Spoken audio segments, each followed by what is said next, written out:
কখনো কোনো ছোট্ট পিঁপড়েকে দেখেছেন, যে আকারে হয়তো ছোট হতে পারে কিন্তু বড় শিক্ষা দিয়ে যায়?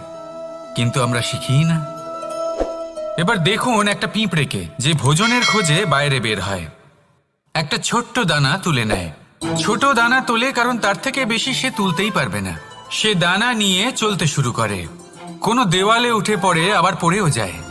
সেই দানা দূরে কোথাও একটা পড়ে যায়, তা আবার খোঁজে, তুলে নেয়, আবার চলতে থাকে।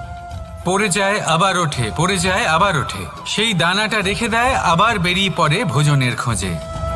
পরিশ্রম করতে থাকে কিন্তু হার মানে না। এই শিক্ষাই তো আমাদের প্রাপ্ত করতে হবে। নিরন্তর পরিশ্রম আর নির্ভীক হয়ে কর্ম করে যেতে হবে। এটাই হলো সাফল্যের মাধ্যম। এটাই হলো জয়ের মন্ত্র। অচ্যুত অজয় অস্ত্র। রাধা রাধা।